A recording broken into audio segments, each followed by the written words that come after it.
Awesome. Hello and welcome, everyone. For those who don't know me, my name is Christina Clark-O'Karmas. I am the Executive Director at the Alabama Campaign for Adolescent Sexual Health. And I'm so excited to be joined today by our guest speaker, Maigen Sullivan, co-founder of the Invisible Histories Project. And I'm going to let her tell you all about that. I think my colleague Maigen, so there's two Maigens on the call today. Maigen Sullivan will be speaking. Maigen Lyle is my colleague, and she'll be dropping some things in the chat as we go on and letting folks in. So I'm going to take this opportunity to hand it over to Maigen Sullivan, and here we go. I feel like we should do that, like, when you're in like middle school, like Megan S and Megan L, like that. Exactly.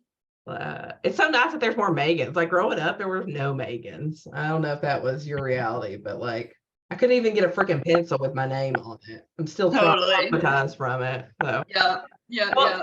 Thank y'all so much for having me today. I accidentally spent a good bit of time making queer zines with middle schoolers last weekend or this previous weekend, so I'm a little under the weather. So if I don't make any sense, just tell me and I'll be like, okay, let me revisit that phrase. But today what I wanted to talk to y'all about is Alabama's LGBTQ history as it relates to our sex ed services and support. And I especially want to focus on how Auburn's Gay and Lesbian Association is directly connected to Alabama's abysmal teenage pregnancy rates, STI rates, basically all of the sex-related statistics are kind of directly connected, not kind of, very directly connected to Auburn's Gay and Lesbian Association in the 1990s. And I'm going to take you through an archival journey to show you what I mean by that. But before that, I'm going to do a shameless plug, as one has to do, for the Invisible Histories Project. We are a 501c3 nonprofit. We are based in Birmingham, Alabama, but we are locating, collecting, preserving, researching, and then doing exhibits, community talks, educational activities, specifically in Alabama, Mississippi, Georgia, and the Florida Panhandle. We've actually just moved into Florida. Our timing is probably not the best, but we're not a traditional repository. We're a little weird, both as individuals, but also as an organization, in that we don't have like a giant building somewhere where we keep all our archives that you can come and pilfer through.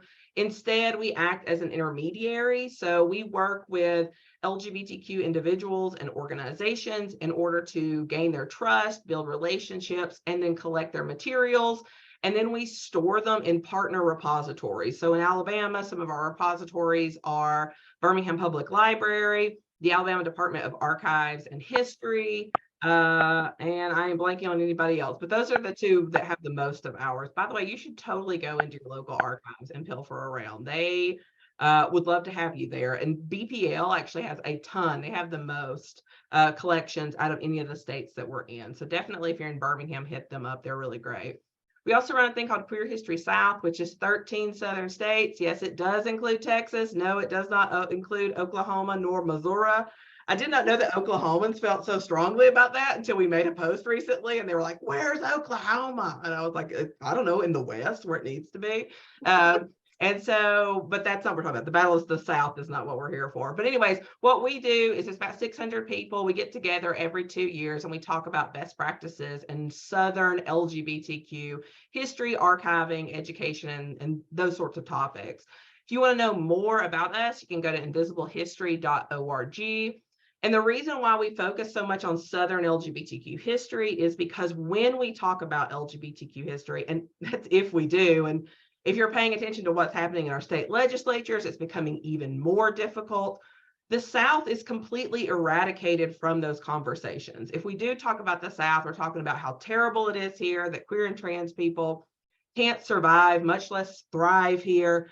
But we know that that is completely false. Our history shows it, so do our statistics. For example, The South is home to the largest percentage of all LGBTQ people in the entire South. 32 to 34% of all queer and trans people live in the South, and they're more likely to be people of color, disabled, and in working class or poor than in other areas. So great need, huge community, but less resources and less attention because we're mostly written off by other regions, unfortunately. Hey, Megan, sorry to interrupt. So somebody just let me know that they're only seeing it in presenter mode, which is true for me too. I didn't know if you wanted to fix that or if you just I want don't to know carry. how to fix. Oh, I switch it. Give me 1 second. No. I don't know. Maybe you're just getting a preview. Maybe that's how that works. Right, we're just gonna preview as long as it's Yeah. okay with you. Wait, hold on a second. Let me see if I can switch my. Did that work? Can you see it now? So that gives us just the basic like PowerPoint view, not presentation. Okay, give me 1 second. I'm gonna come back. Okay. Let's try to share this once it's in the slide. Let me try to share it that way. I apologize for that. If anyone would like to sing us a ditty or anything like that in the intermedium, like we've got, oh no. Okay, yes. I think I got it. Is that better? Yay! Yes, that's it. Technology. Perfect. Okay, great. I am technically a millennial, but I don't know how to work all the things. So, all right. So now we're going to talk about Auburn. We're actually going to spend quite a bit of time talking about Auburn, and we're going to start out talking about how awesome and radical and badass Auburn was, particularly in the 1970s, which might take folks aback. You may not be expecting that from such a rural place. Before we get into that, though, I do want to give just a touch of background around what was happening in the early 1970s for people that maybe don't know a lot about queer history. So in 1969, there was a bar you may have heard of called the Stonewall Inn and Bar and Inn. And it's located in New York City, and it was divey. And at the time, it and most of the queer bars actually in New York were owned by the mafia. And so they would pay off the police to not harass them, to let them get away with some sketchy liquor law practices, and pretty much just leave them alone. But every so often, the police would, come in, they would do raids, one, to harass queer and trans people, but then also kind of to fight with the mafia bar owners. And so that was something that was happening pretty standard. And it happened in Stonewall. Well, one night in late June 1969, they come in and they're doing it. They're checking people, they're harassing people, they're being extremely violent and pushy. And folks say, we've had enough. And they start fighting back physically. They start throwing punches. They start throwing bottles, and a huge brawl breaks out that lasts for several days. This right here in the middle, this is Stormy DeLarve. She's actually a masculine lesbian performer in New York City. She's from New Orleans, and she was in the fray of it. Debatable whether she threw the first punch or not, but she was definitely leading the push to just beat the crap out of the cops. Up here, we have Marsha P. Johnson and Sylvia Rivera, who you may or may not have heard of, but they really led a lot of the activism, and they fought back against cisgender gay white folks who were being very exclusionary in their kind of push for rights, but only for their sect of queer people. So from that, they're brawling with folks. This happens over several days. And then in 1970, right after that, they form a group called the Gay Liberation Front. And in 1970, the Gay Liberation Front does what's called Christopher Street Gay Liberation Day. And it was a march. It was a moment of activism to remember the fight against state violence that had happened at Stonewall. So Christopher Street Gay Liberation Day is what eventually becomes Pride, which, by the way, happy Pride, y'all, that we have now. And so this is really important to know. Gay liberation fronts start in New York City, but they spread. Now, people think Stonewall kicked off the fight for gay rights, but it did not. It had been going on for decades and decades before, but it was really fuel to the fire and gave a kind of a unifying rallying cry that was extremely visible for people across the country. So in 1971, Auburn, Alabama also starts its first gay liberation front. It's called the Plains Gay Liberation Front. Now, this is on par with everybody else. Atlanta gets theirs in 1971, San Francisco, like everybody is doing theirs on par. So little bitty Auburn, Alabama, completely on par with everybody else as far as time goes. Now, the one thing I love about the Gay Liberation Front is they produced this publication called Praxis. And this is actually digitized at Auburn. If you Google Auburn University Praxis Archives, you can see almost the full run. It didn't run for that long. I think it may have been a little over a year, but it's so much fun. Just so you know, the main themes are motorcycles and marijuana and music, the 3 M's, the really important ones. And now every time I show this first picture, people are always like, what is happening under their eyes? And I don't know, nor do they explain. They are clearly stoned, so they probably thought it was really deep. It probably meant nothing. Who knows? But you can see here the folks that made it. There was quite a bit of people involved in it. In fact, towards the end of their run, they have locations in Birmingham, Huntsville, Jacksonville, Montevallo, Montgomery, and Tuscaloosa. And they had this program where you could go around selling Praxis magazines or newspapers. They cost 15 cents. So quite a deal there. And if you sold one, you got 7.5 cents per issue, which I feel like is a pretty good deal. And so that's kind of how they were getting it around. The Plains Gay Liberation Front is for the campus. It's primarily students, but it is also for the community and is very connected to other locations throughout the state because they have tons of contributors. As you get later in issues, you can start seeing that contributors are coming from all across the state. But one of the reasons I wanted to talk about them is how intersectional and like social justice oriented this work was. So you had your Plains Gay Liberation group, and then you had other groups. You had feminist groups, you had racial justice groups, you had anti-nuclear, anti-war, pro-environment, so many different groups that were contributing to this for this really intersectional social justice publication. And so right here, you can see it's one of my favorite articles that's in this paper that's recurring is the Society, which is kind of like a little gossip by Kim Davis, which, Kim, your signature, you're struggling there, hon. But it's just, I love looking at these too, because this was like this time, the 70s and the 90s was the heyday of putting as many fonts as you possibly could in a publication. Like, who cares about legibility? Let's make it fun. So you can see there's something called the Beaux Arts Ball, which was put by the Plains Gay Liberation. So they were doing a lot of social events. They were also organizing politically. My favorite thing here is at the bottom where it says the Follies of Fran met at a well-known country estate and enjoyed a feast of love. So what I'm assuming happened, now I wouldn't put this in writing, but I'm assuming that this is a dinner party that also turned into an orgy. That's really what the vibes that I'm getting from this one here. The thing that I think is so cool though, is if you look over at this next page, a motorcycle, but you can see they wrote a whole column on gay liberation and what it means. And why this is so important is that it is completely unapologetic.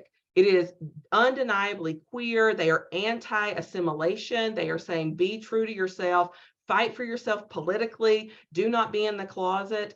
And something that is, here it says, gay is good. And they're using words that have traditionally been used to hurt people, like queer and dyke. And so they're really reclaiming this and they're doing this very in-your-face queerness that is extremely powerful and doesn't reemerge again until the 1990s with Queer Nation. And so one of the things that they talk about is bisexuality.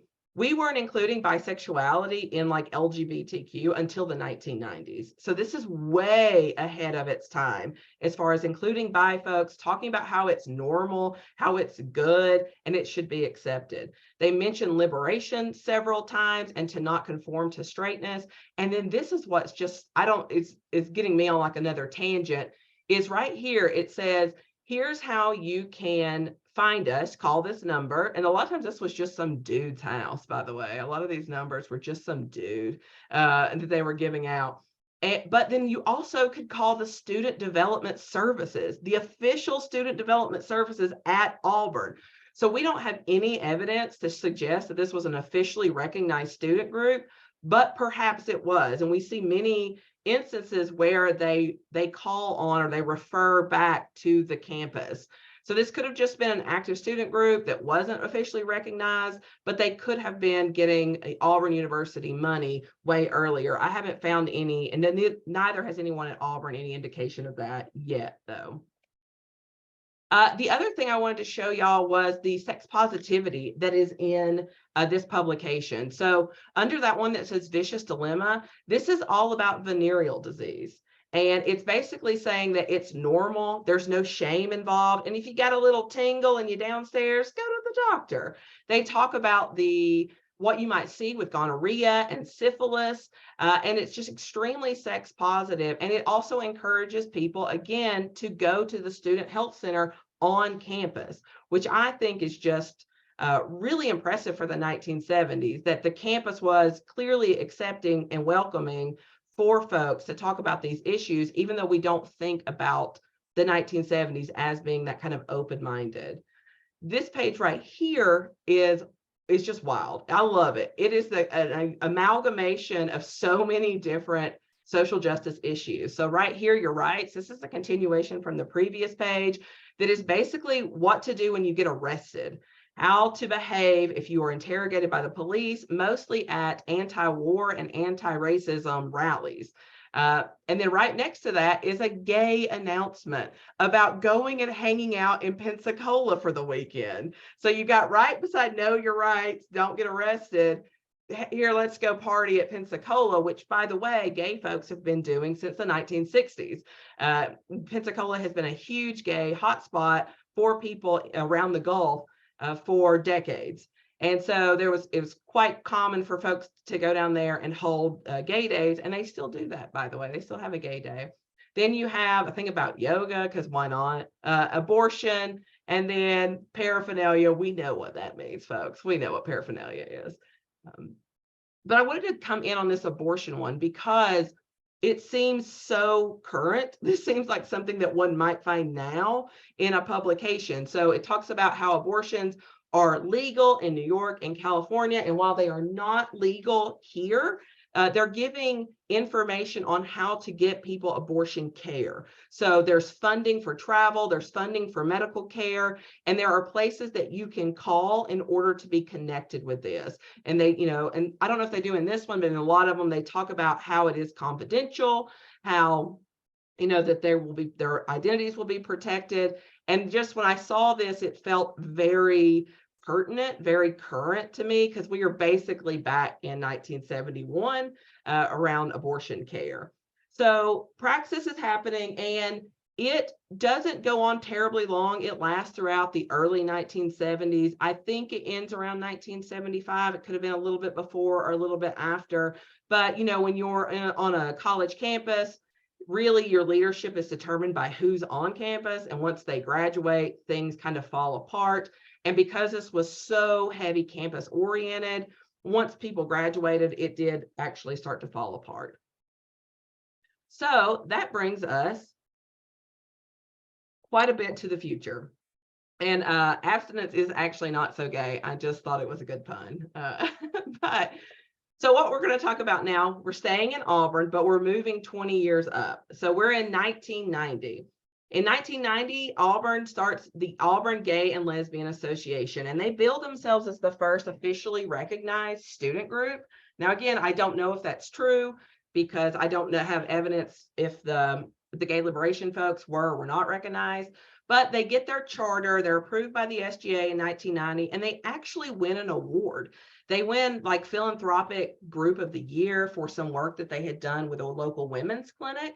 And so they're doing great work. Their enrollment is increasing. Everything is great until they go in November of 1991 to renew their charter.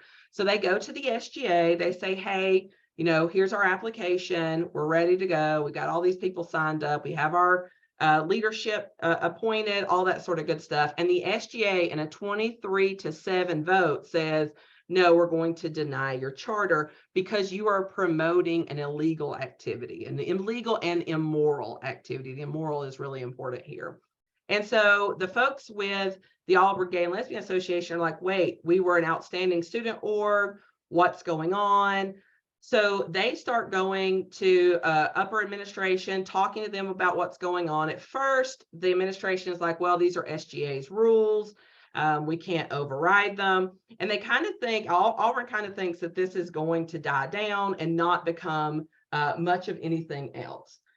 However, the ACLU quickly gets involved in December of 1991, and they say, if you do not reinstate them as a charter, we are going to go pursue legal route here. And so Auburn gets nervous about that, and they reinstate the group over the SGA. Now, the SGA is fighting this the entire time. You can see here that they are talking. I don't actually know if this is the right one that they do, but the president of the SGA is dead set on not allowing them back in. And one of the reasons he's not allowing them back in is because there is a group called the Rutherford Institute that has gotten involved. The Rutherford Institute is a Christian legal fund that is going around to different places like colleges, and they are investing money. They are funding legal battles to deny any sort of gay or lesbian organization. And so they are advising the SGA not only on giving them funding, but also advising them on what they should be saying, the rhetoric that they should be using, and how to work the press, because both sides are talking quite a bit to the press. So this is going on. They're still fighting back and forth. The SGA is refusing to give them money, even though they've been reinstated.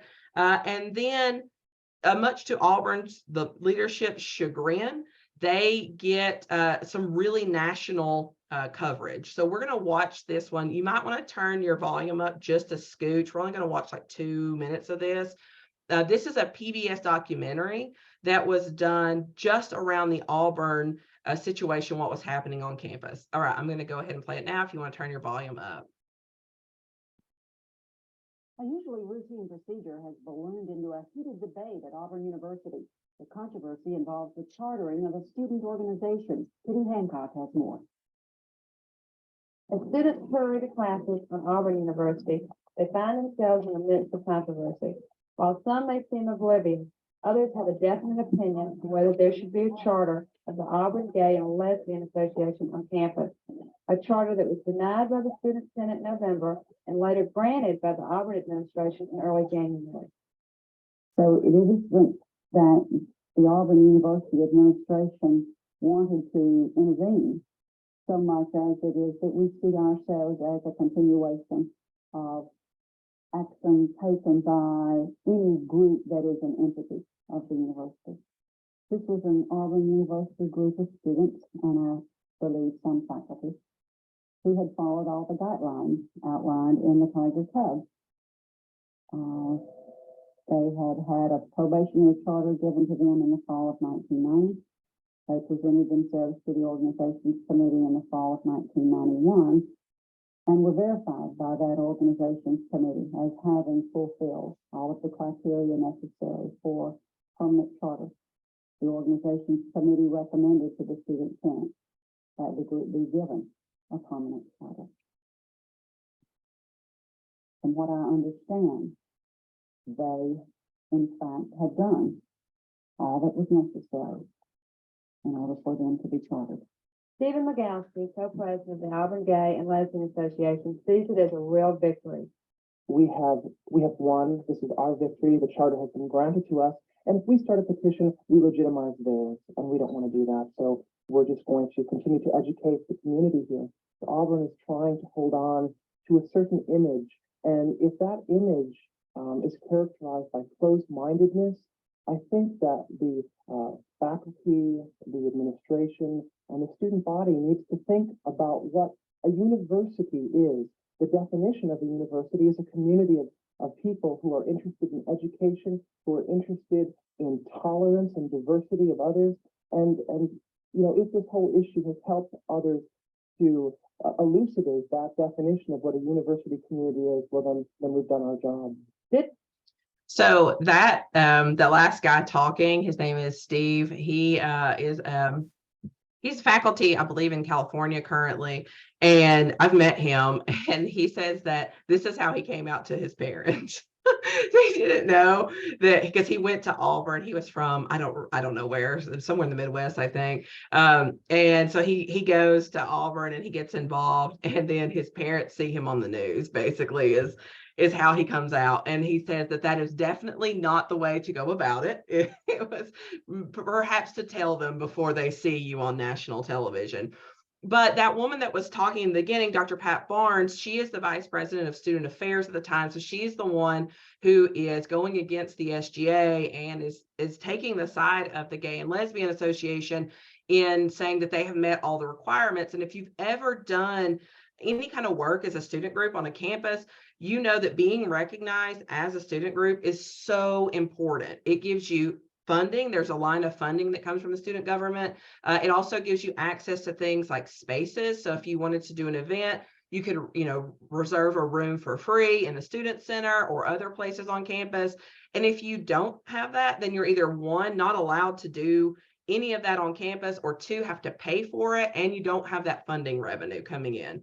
So getting their status is a huge issue for them as far as maintaining and sustaining their organization. There's no way they're going to be able to grow and to do the outreach that they need to do on campus if they're not an officially recognized student group.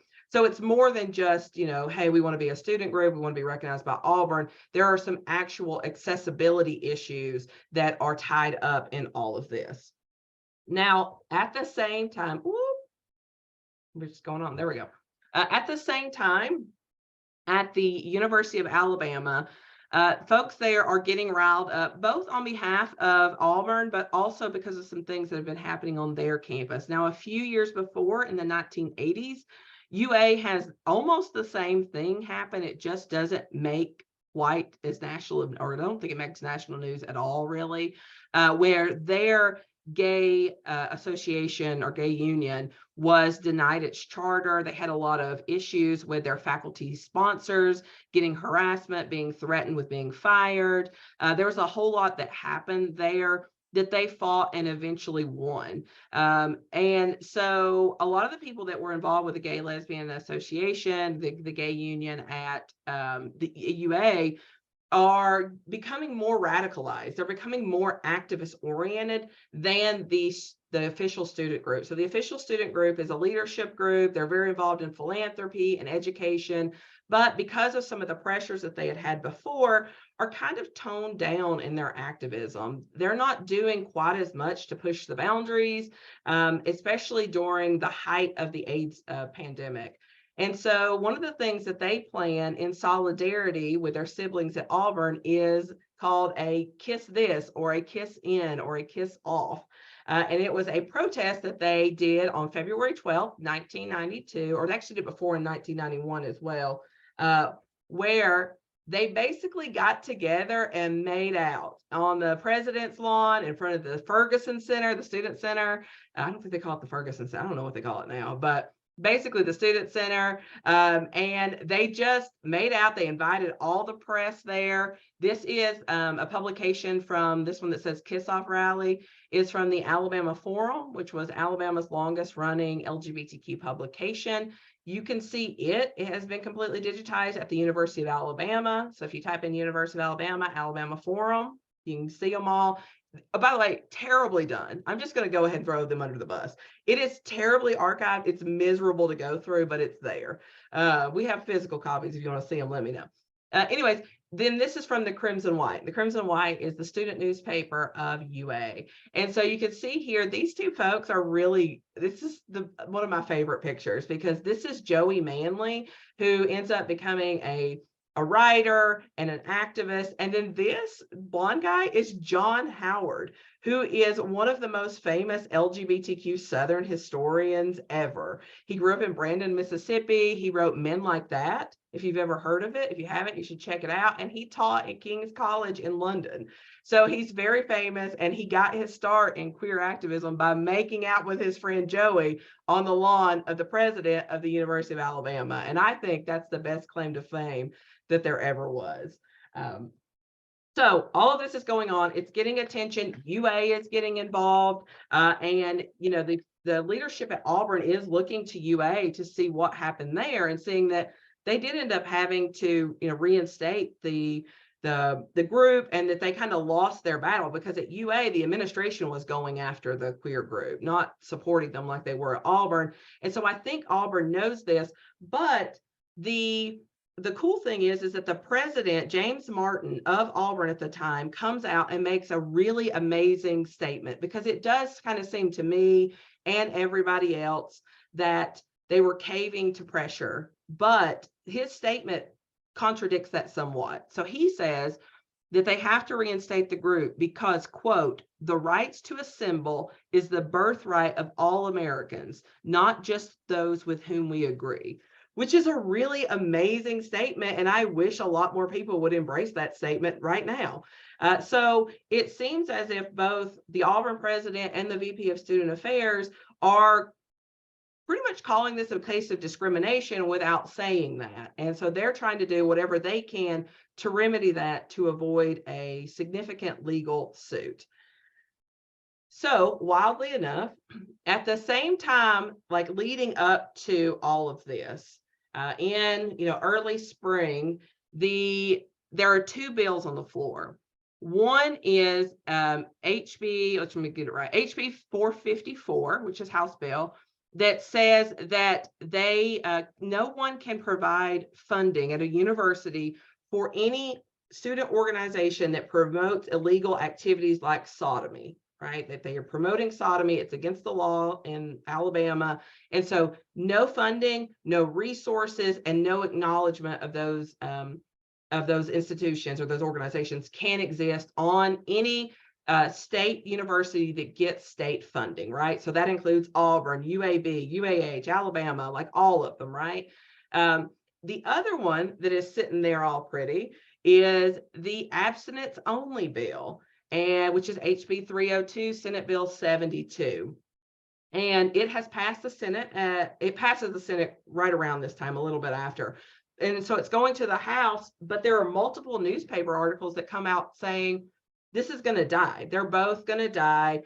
Auburn is now siding very, very blatantly with a student org. They've seen what's happened at UA, and there's really no discussion of the abstinence bill, because everything is kind of, 92 was a wild year. So there's so much going on that they're pulled in many, many directions. So everybody is anticipating this to die. And then it starts getting even more attention. Now you will have to turn up your sound for this, but it is, look at that. Oh, just beautiful. Beautiful 90s video we're about to watch. But I want y'all to see some of this so you can kind of understand the context of what was happening to our legislatures with us being so heavily in the news. So up your volume, and we're going to watch a couple of minutes of this. The granting of a university charter for a gay organization has set off a furious debate on a conservative southern campus.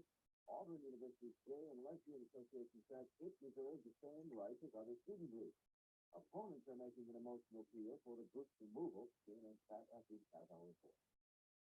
From the pulpit, God has pronounced a curse upon the practice of homosexuality. To the airways, The homosexual act will break down the immune system. it's the talk of the town in Auburn, Alabama.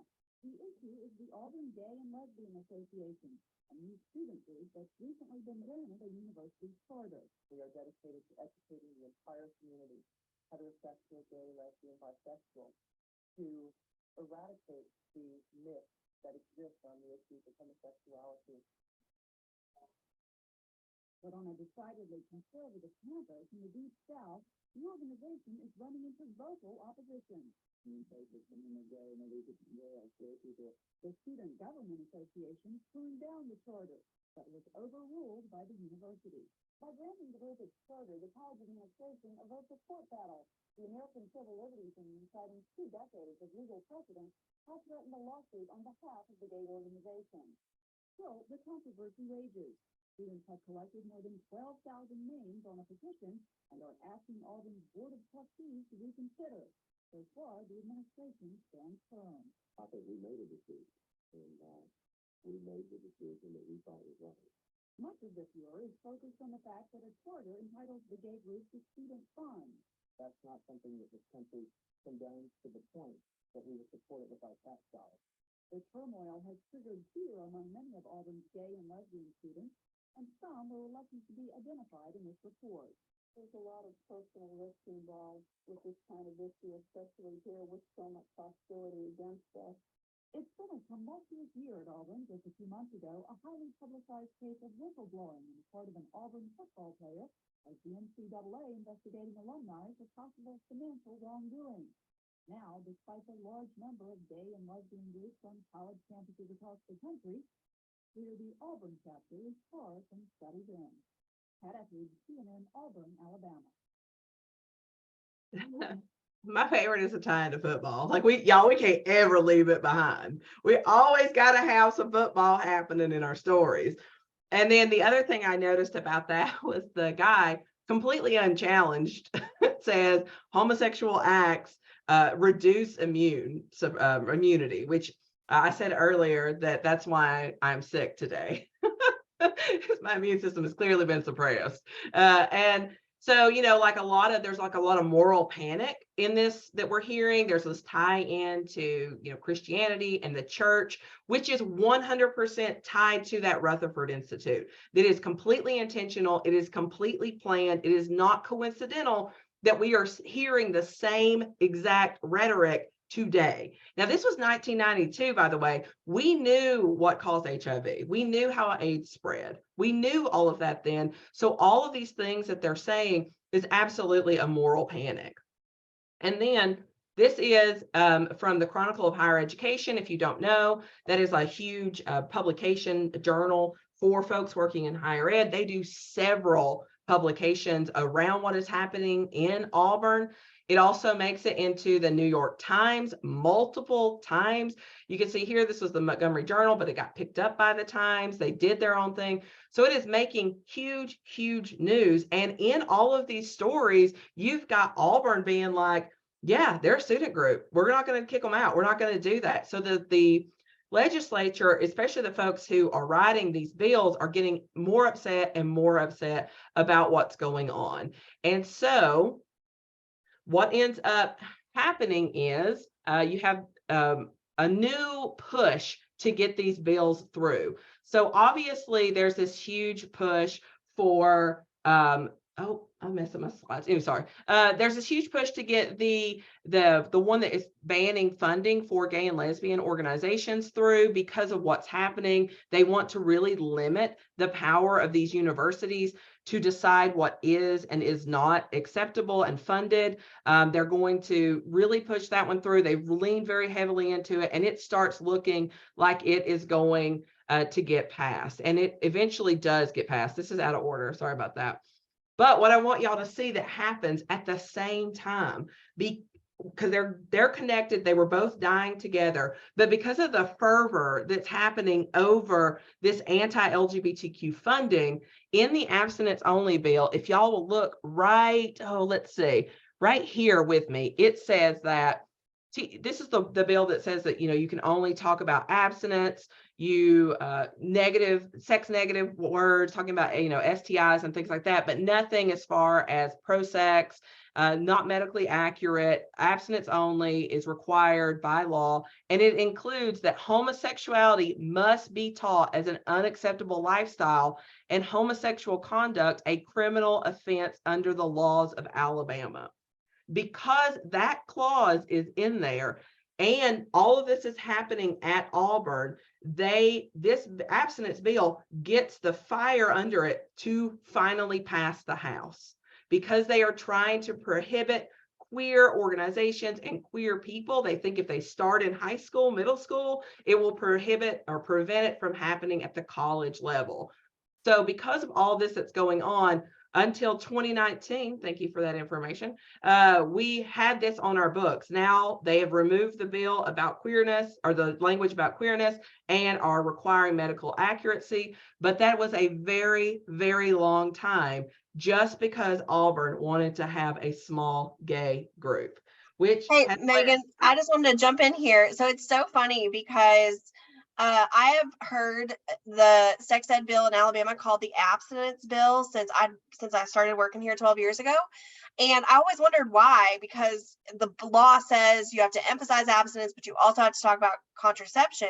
But now I'm seeing the history is that they called it the abstinence bill. They called it the abstinence law. So that makes like dots from 12 years ago are connecting for me. So I'm so glad that you have this history for us. Thank you. You're welcome. I did that just for you. Yeah. So, I mean, you can see how, like, we talk about like getting involved and being an activist and how something so small seems so meaningless. I'm just one person. And yeah, in a lot of ways that does feel accurate. There are systems that we fight, but this one little group wanting to have a charter at Auburn led to this huge butterfly effect of all these things that we are still dealing with right now. Just because this one group of folks wanted to get together and get like $200 of SGA funding. So like, you can see this small little thing really does connect much bigger to what we see now. And here's the thing too, like the folks we had, what's his name? Guy Hunt was the governor at the time. So it goes through obviously, and then they start going to student groups and are like, sign this form. All these universities sign this form saying that you will not support any gay activities. And a lot of them do. Especially the student groups. But the really cool thing is the universities, UAB, who by the way has the first inclusive terminology in their anti-discrimination policy that includes gender and sexual orientation. They say, no, our groups are leadership groups, they're student groups, they're exercising their First Amendment rights, and we're never going to follow these. And they never do. No university follows this. And it eventually gets tossed out a few years later. Do we have time for this? Do we have questions? Because if not, I've got one other little short thing to show you. Let's do it real quick. Yeah, you've got 15 minutes. So okay, I would encourage folks, if you have questions, to drop them in the chat so we can make sure we can get to them in the last few minutes. Yeah, so this right here, and this is something that is just really shows how like we kind of cycle through even politically, but also culturally. So this right here is an AIDS unit of instruction for grades 7 through 12 that was put out in 1987. So just a few years before where we were. And this was done by the Alabama State Board of Education with some input from the Department of Health, as well as there was an AIDS task force. We have a digital copy of the AIDS task force report that came out right before this, but I could not find the digital copy anywhere. But if you email me, we can try to get that to you. It's super, super cool. And so a lot of community members, people who were working in the field. For those of you who don't know, in the beginning of the HIV pandemic in the early 1980s, there was no governmental support at the state, local, or federal level. And so a lot of local people, oftentimes lesbians, were figuring out how to be nurses, funeral care, transporting bodies, like just so many things that just regular people don't normally do, because there was so much discrimination happening with people who had AIDS. And so this is coming out in 87 at really when it's starting to peak as far as HIV. They're starting to see it in other populations that are not just queer men, growing higher and higher. And I think that's really what makes the attention turn to, oh, this is an issue, that now we're seeing it in straight people, straight white people especially. So we have to do something about it. And because this is, kind of early on, and because they are very afraid of gay people, it ends up being surprisingly inclusive. So, it talks about like how they're still learning and how they're growing. And, it really admits to their shortcomings as far as understanding things scientifically, which I feel like a lot of our leaders now are just like, this is how it is, and this is where we go. But they're really open to feedback and critique. By the way, there was another one that was made. And so this booklet is, I don't know, it's pretty thick. It's like 30 pages. There was another one that was made for special education teachers. So they were really making sure that they were trying to be as inclusive as possible as far as who they could get this message out to. And it goes over, it gives like a little education session in the beginning for teachers.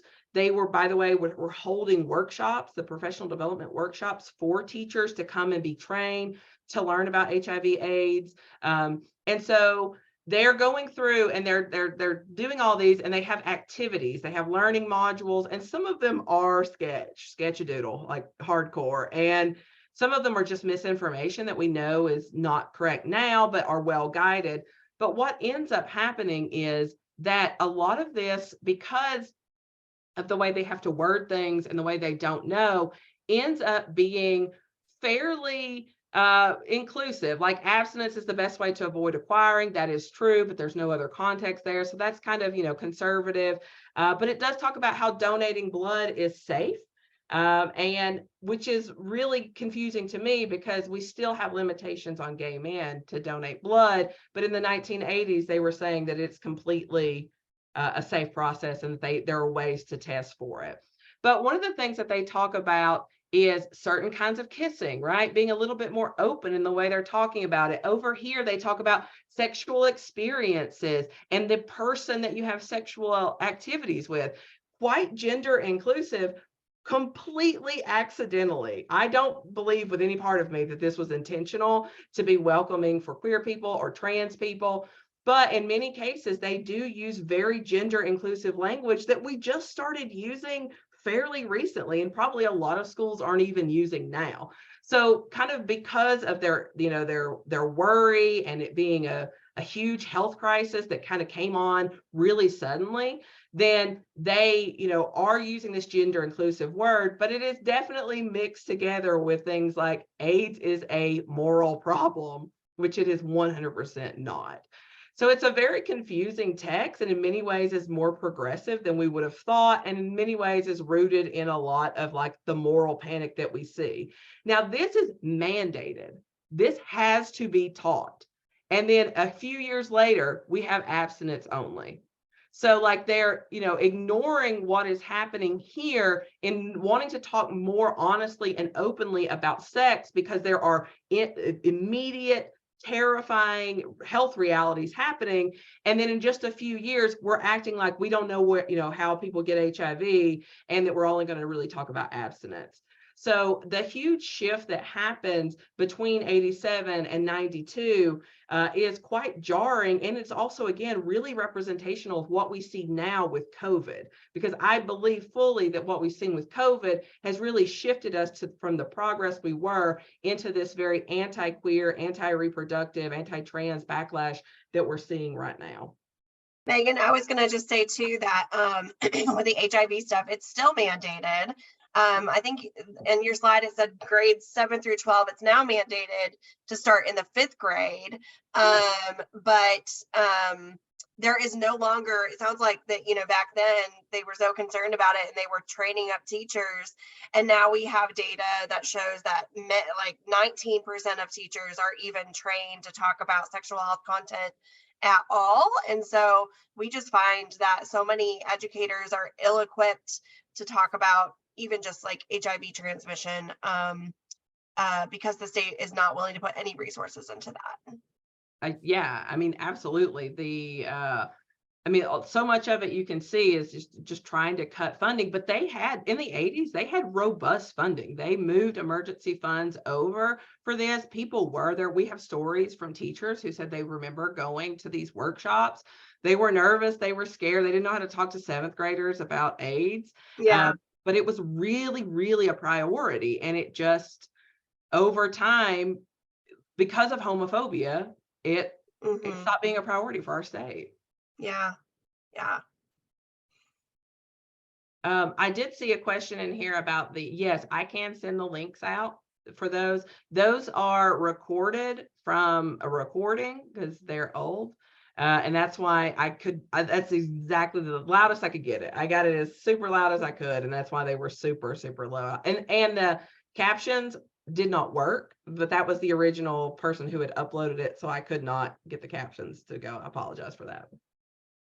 Any questions, thoughts, cries of outrage? If you would like, you can follow us in all these places. This is our website. We have Facebook, TikTok, Twitter, and Instagram. If you just look up Invisible Histories on all of those, will pop up. We're learning how to do TikTok, so don't judge us. It doesn't come as naturally as I thought it would. Oh my God. But yeah, you should definitely follow us there if you are interested in learning more about Southern queer and trans history. We post a ton of stuff all the time, primary sources. We have several events coming up too. If you would like to check them out, you can see them there. Yeah. I don't know if there are any questions or I cries don't of see outrage. any yet. I mean, I'm just monitoring the chat. A couple of folks are saying this was so good. Thank you. Which, I mean, I just want to reiterate, this was excellent. Thank you so much. I could listen to you talk about this all day, I think. And I think, I mean, I always say this, I do always learn something from every speaker that we have, but to have worked in this field for over a decade and to like not understand like where the abstinence law, like where that came from, I am just like, oh my gosh, like, yeah, it just mind blown that I didn't know that. And that's awesome to know that. Well, the thing too is, because they thought it was going to fail, there were some people that were talking about it because it was connected. But most of the queer publications were talking about it more because it had that language about homosexuality. But Right. a lot of like, the mainstream folks weren't, because it was going to fail. And why would you talk about something that you didn't think was going to be a thing? And then all of a sudden, oh, New York Times is talking about this. Sure. We should probably pass this. Let's go ahead and let's get on why they're young. Freaking wild, man. So thank you so much for sharing that. Any other questions? I'm just seeing like lots of thank yous, amazing presentation. So yeah, I mean, thank you so much. Reach out to Maigen if you have other questions, or if you want to get linked to some of these primary sources. Yeah, I'll send a follow-up email to everybody who registered too with the recording. And like if you want to send me the links, Maigen, I can include it in that email. And I just wanted to do a little plug for our next webinar. So in July, we're going to have author Angela Chen, who wrote Ace, What Asexuality Reveals About Desire, Society, and the Meaning of Sex. And so she's written like a lot about asexuality and the importance of including that in sexual health education, and also about like disability and like centering differently abled bodies in sex ed. So we'll sort of like cover those two topics next month, and I'll drop the registration link. And if anyone can fill out our feedback form, we use that to improve future webinars. And yeah, thank you, Maigen, for joining us this month. Yes, thank you so much. And yeah, really excited to hear Angela's talk as well, because obviously the asexuality thing is very interesting, but I do think that disability is somewhere that we really miss the mark in sex ed. There's very little out there about it. And fortunately, there are disability advocates out there that are willing to correct us and talk to us about how we can be more inclusive of that community. So very excited to hear that conversation. All right, well, thank you all so much for being here, and we will send out the recording and fill out that the feedback form. That really helps us. It only takes like maybe a minute or two if you have a really lengthy response, but we would love to hear from you. Thanks again, Maigen, and we will talk soon. All right, thanks, y'all. Happy Pride. Happy Pride. Bye. I do have to say, to hear the 90s referred to as archival just made me feel old during this entire presentation. Did it hurt your feelings, Russ? No, it just grounded me in my age range where I should. But no, that was fantastic. Thanks, y'all. Thanks, Russ. All right, bye, y'all.